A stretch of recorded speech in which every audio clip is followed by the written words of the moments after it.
From manned missiles to giant superguns, the Axis powers created some of the world's most advanced, and yes, sometimes preposterous weapons.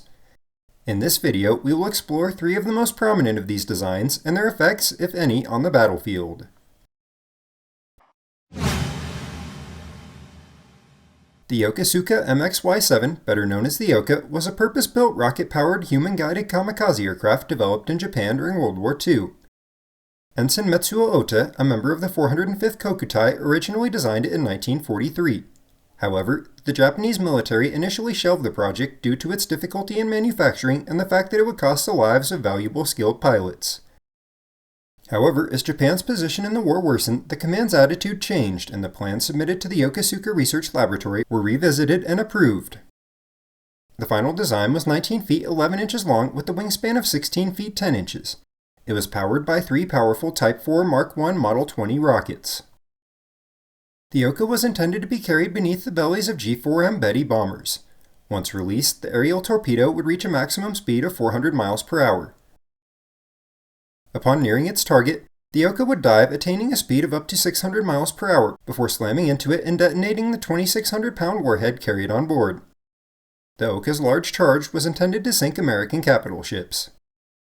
It was initially deployed to disrupt American shipping during the campaign to capture Okinawa. However, the first shipment of Okas was destroyed during transit when the Japanese aircraft carriers Inryu and Shinano were sunk by American submarines. As a side note, Shinano is still, to this day, the largest ship ever to be sunk by a submarine. The first attack to be carried out by the Yoka occurred on April 1, 1945, when 6 Okas were launched by G4Ms against an American battle group in the area. 5 of the Yokas missed their target or were shot down in transit, but one exploded near one of the battleship West Virginia's 16-inch gun turrets, causing minor damage. The Yoka's first and only entirely successful attack came on April 12th when 9 G4Ms attacked the American fleet along with Zeros in escort and kamikaze roles. One of the Zero kamikazes managed to slip past the American anti-aircraft screen and slammed into the destroyer Manor L. Ably, damaging her engines and leaving her dead in the water. Meanwhile, Lieutenant Saburo Dohi, aboard one of the G4Ms, sat in the cockpit of his tiny aerial torpedo, scanning the horizon to select a target. Just then, he saw a warship dead in the water. To his untrained eye, it probably looked like one of the massive steel Leviathan battleships he had intended to destroy. In reality, it was the Ably. Releasing from the Betty, he locked in on his target, engaging the rockets that would propel him towards his imminent doom. The Ably's midsection exploded into a massive ball of fire, split in half by the force of the detonation from the Yoka's warhead. She sank in minutes. 84 sailors would die in the attack, with many more being wounded. Another of the 9 Okas had nearly struck the destroyer Jeffers, but was blown up a mere 50 meters from the American ship, the result of a lucky anti-aircraft shell. Yet another Oka struck the destroyer USS Stanley, but the extremely high speed of the Yoka sent its warhead flying all the way through the ship and out the other side, where it exploded in the water, sparing the ship heavy damage. Further attempted Oka strikes occurred in the following days, but none were able to reach their target. You may have noticed earlier that there was a massive discrepancy between the number of Okas launched and those that reached their targets. While pilot skill and malfunction may have caused issues with the missile's accuracy, the real problem was the vulnerability of the G4Ms under which they were slung. American air superiority in the Pacific meant that most of the Bettys were detected and shot down far before the Oka was ever in range of its target. They were slow, cumbersome, and highly susceptible to Allied fighter screens. In fact, of the 72 Okas deployed, 56 were destroyed in transit, making it a suicide mission not only for the crew of the missile, but also the mothership bomber. For this reason, later variants were equipped with the TSU-11 thermojet engine, which quadrupled the device's range.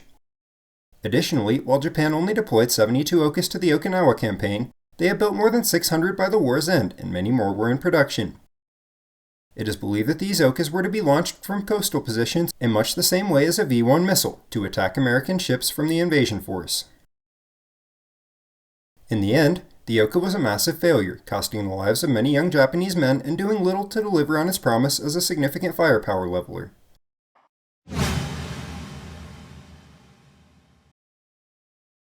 The second unique World War II weapon on this list is also coincidentally a guided missile, although, in this case, one that was much less deadly to its operator. Fast, hard to detect, nearly impossible to shoot down. The German Henschel HS-293 offered everything that the Yoka promised and more.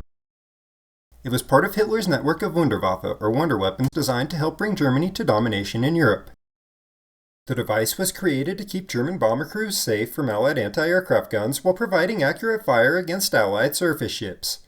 It would be launched from outside anti-aircraft range before using a simple autopilot to keep it on a straight course. However, the project was quickly expanded to include a Walter HWK 109-507 rocket engine slung underneath the bomb, which provided 1,300 pounds of thrust for 10 seconds. The HS-293 was first tested in mid-1940. Later versions were equipped with an FUG-230 receiver of the Kell-Stabberg MCLOS guidance and control system, which controlled the ailerons and elevators on the device, allowing for complete remote control. The bombardier aboard the pilot launch aircraft would then visually guide the bomb into its target. For this reason, the pilot aircraft had to fly on a parallel course to the missile to maintain visual contact until it struck its target. The ordnance itself comprised a 500-pound general-purpose bomb, capped with a Kupfring to aid armor penetration during maritime use. While the device was maneuverable, its rocket's short burst time made its range highly dependent upon the altitude at which it was deployed.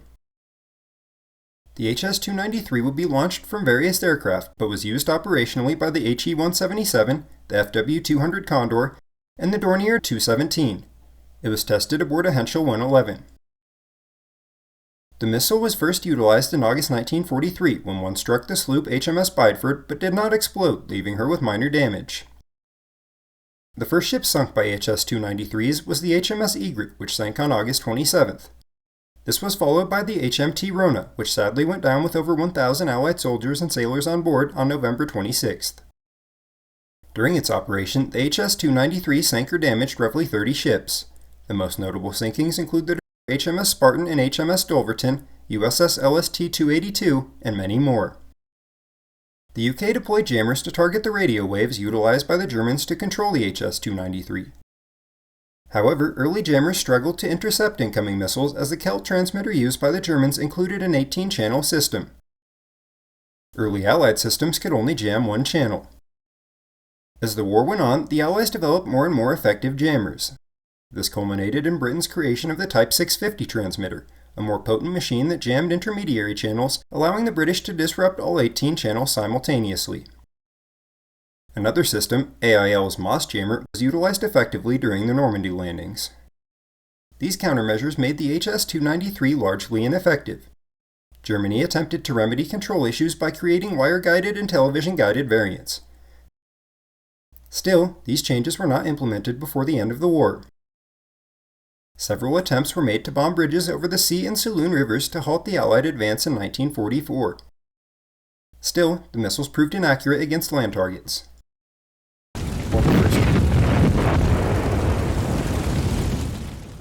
While the first two weapons on our list used cutting-edge technology and agility to destroy their enemies, the third entry was much more a display of desperation and civilian shock factor.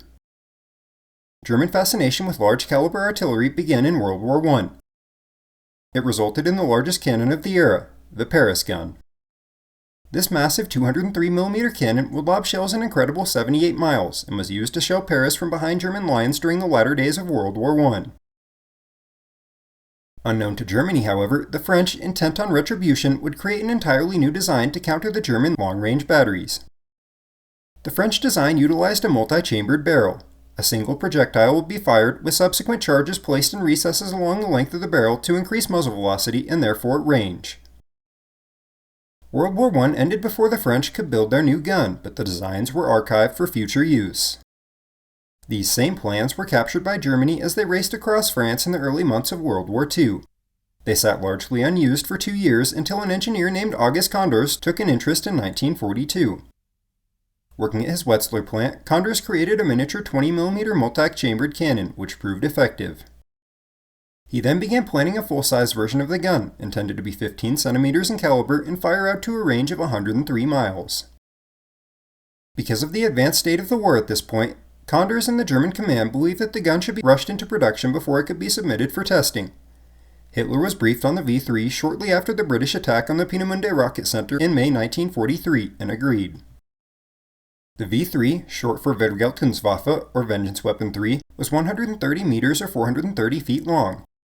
A location in Pas-de-Calais near Mimiesk was selected, and the Germans began to dig a massive labyrinth of tunnels into the hillside. The emplacement was to contain 2 batteries of 25 guns each, layered diagonally in 5-gun drifts throughout the hill. These guns were supported by a network of cross tunnels containing ammunition, propellant, and quarters for the gun's proposed crew of 1,000 soldiers. They were protected by 18 feet of concrete and steel coverings over the openings of the gun barrels. The guns were aimed at London and aimed by increasing or decreasing the amount of propellant used to shoot rounds at the target. While these bunkers were being created, testing occurred at Mistroy on the Baltic island of Wollin. Another test gun was erected at the Hillersleben Proving Ground. However, even when the guns worked, they could only achieve a muzzle velocity of 1,000 meters per second, giving them an effective range of 58 miles, not far enough to reach London. Additionally, the testing gun at Mistroy Proving Ground misfired and exploded after only firing 25 rounds. V3 designers also encountered problems when designing the shell to be fired from the long guns. They tested 6 different proposed variants before settling on one. Obviously, a project of this magnitude was bound to be highly visible from the air, and it was spotted by British reconnaissance pilots. The Allies launched several bombing raids to attack the V3 emplacements in western France, but despite pockmarking the hill and surrounding fields with craters, conventional bombs failed to penetrate the Germans' 18-foot-thick concrete bunker. This is where the RAF No. 617 Squadron came in.